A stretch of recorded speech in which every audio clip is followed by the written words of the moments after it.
Hindu calendar के अनुसार वर्ष के अंतिम माह फाल्गुन माह की पूर्णिमा को होलिका दहन होता है।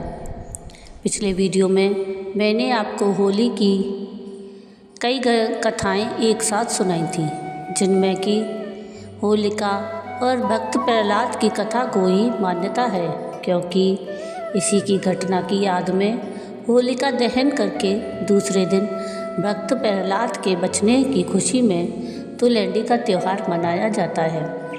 तो आइए सुनते हैं होली की पौराणिक और प्रामाणिक कथा होलिका और भक्त प्रहलाद की।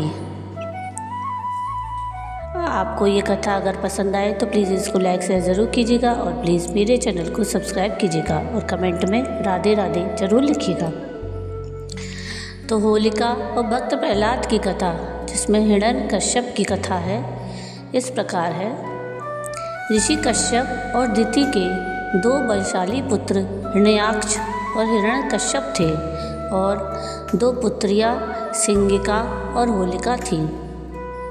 हिरण्याक्ष ने धरती को जल में डुबो दिया था, तो भगवान विष्णु ने वाराह अवतार लेकर हिरण्याक्ष का वध किया था। सिंगिका को हनुमान जी ने लंका जाते वक्त रास्ते में मार दिया था। अब बचे हिरण्यकश्यप और होलिका। इन्हीं की यह कथा है। एक बार की बात है, त्रैलोक्य पर विजय प्राप्ति के लिए हिरण्यकश्यप ब्रह्मा की तपस्या में लीन था। असुर राज हिरण्यकश्यप की तपस्या से प्रसन्न होकर ब्रह्मा जी ने उसे वर मांगने को कहा, तो उसने कहा कि अमरता का वरदान चाहिए। ब्रह्मा जी ने कहा कि यह संभव नहीं है, कुछ और मांगो।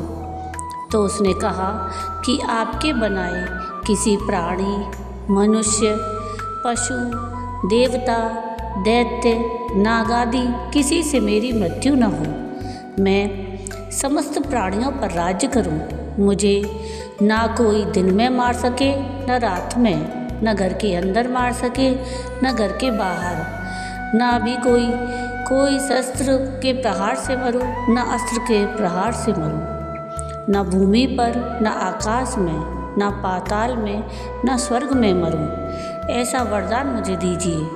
ब्रह्मा जी तथास्तु कहकर उसे वर प्रदान करके अंतर्ध्यान हो गए।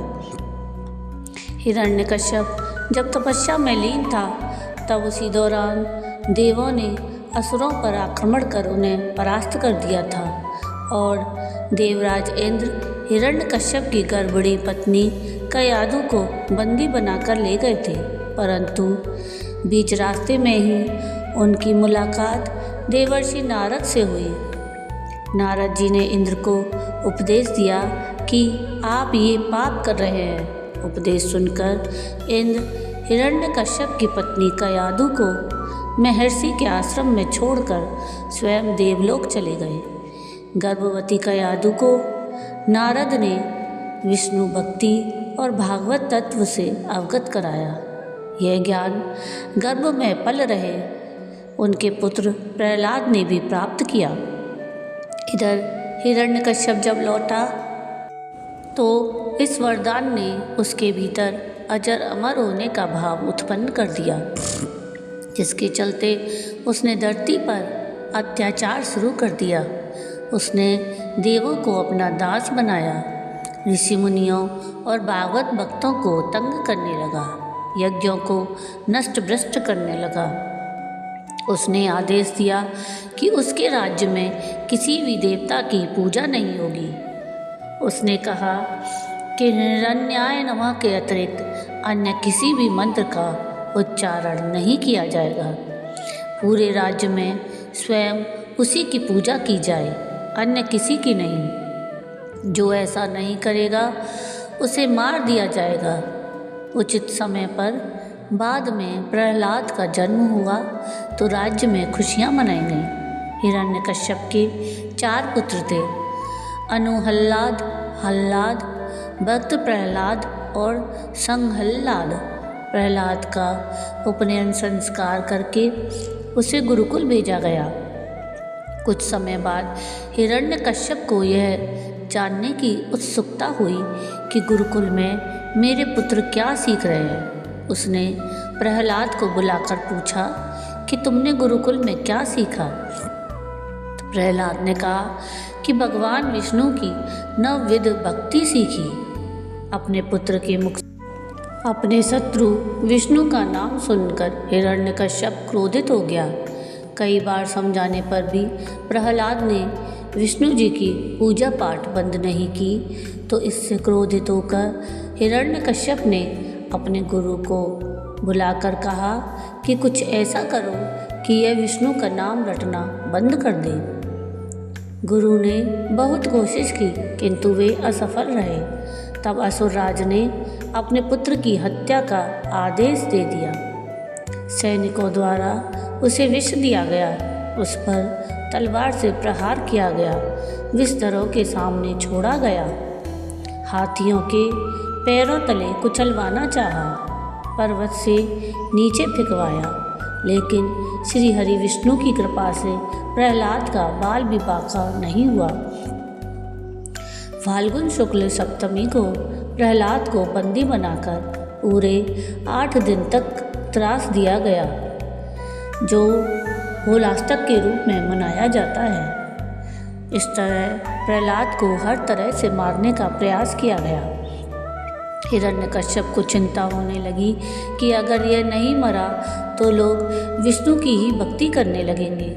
उसकी चिंता को देखकर उसकी बहन होलिका ने कहा कि आप चिंता न करें भैया, मुझे ब्रह्मा से वरदान प्राप्त है कि मैं किसी भी प्रकार की अग्नि में जलकर नहीं मर सकती। अग्नि में तो सभी भस्म हो जाते हैं। तब हिरण्यकश्यप ने अपनी बहन होलिका से कहा कि तुम प्रहलाद को अपनी गोदी में लेकर अग्नि में बैठ जाओ, जिससे वह जलकर भस्म हो जाएगा। होलिका को वरदान था कि उसे अग्नि तब तक कभी हानि नहीं पहुंचाएगी जब तक कि वह किसी सद्भक्ति वाले मानव का अहित करने की ना सोचे। होलिका यह बात भूल गई। वह अपने भाई की बात को मानकर अपने भतीजे प्रहलाद को गोदी में लेकर अग्नि में बैठ गई। उस दिन फाल्गुन मास की पूर्णिमा थी। सद्वृत्ति वाले प्रहलाद का अहित करने के प्रयास में होलिका तो स्वयं जलकर भस्म हो गई और प्रहलाद श्री हरि विष्णु का नाम जपते हुए अग्नि से बाहर आ गया। यह देखकर हिरण्यकश्यप और भी ज़्यादा क्रोधित और चिंतित हो गया। इस घटना के बाद हिरण्यकश्यप ने प्रहलाद को एक खंभे से बांध दिया। फिर भरी सभा में प्रहलाद से पूछा कि किसके बलबूते पर तू मेरी आज्ञा के विरुद्ध कार्य करता है। प्रहलाद ने कहा, आप अपना असुर स्वभाव छोड़ दें। सबके प्रति समता का भाव लाना ही भगवान की पूजा है। हिरण्यकश्यप ने क्रोध में कहा कि तू मेरे सिवा किसी और को जगत का स्वामी बताता है। कहाँ है वह तेरा जगदीश्वर? क्या इस खंभे में है जिससे तू बंधा है? यह कहकर हिरण्यकश्यप ने खंभे में घूंसा मारा। तभी खंभा भयंकर आवाज़ करते हुए फट गया और उसमें से एक भयंकर डरावना रूप प्रकट हुआ, जिसका सिर सिंह का और धड़ मनुष्य का था। पीली पीली आँखें, बड़े बड़े नाखून, विकराल चेहरा और तलवार से लपलपाती जीभ, यह नरसिंह अवतार थे। उन्होंने तेजी से हिरण्यकश्यप को पकड़ लिया और संध्या की बेला में, यानी न दिन में न रात में, और सभा की देरी पर, यानी न घर के अंदर न बाहर, अपनी जांघों पर रखकर न भूमि पर न आकाश में, और जैसा कि हिरण्यकश्यप ने वरदान मांगा कि न अस्त्र से न शस्त्र से, तो उन्होंने अपने नाखूनों से उसका कलेजा फाड़ डाला। हजारों सैनिक जो प्रहार करने आए, उन्हें भगवान नरसिंह ने हजारों भुजाओं और नख रूपी शस्त्रों से खदेड़ कर मार डाला। फिर क्रोध से भरे नरसिंह भगवान सिंहासन पर जा बैठे। तब प्रहलाद ने दंडवत होकर उनकी प्रार्थना पूजा की।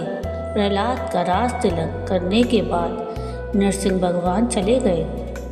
तो ये थी कथा होलिका दहन की, होलिका, भक्त प्रहलाद और हिरण्यकश्यप की। आपको ये कथा कैसी लगी मुझे कमेंट करके ज़रूर बताइएगा। और अगर आपको ये कथा पसंद आई हो तो प्लीज़ इसको लाइक शेयर ज़रूर कीजिएगा और प्लीज़ मेरे चैनल को सब्सक्राइब कीजिएगा और कमेंट में राधे राधे ज़रूर लिखिएगा। वीडियो पूरा देखने के लिए थैंक यू। राधे राधे।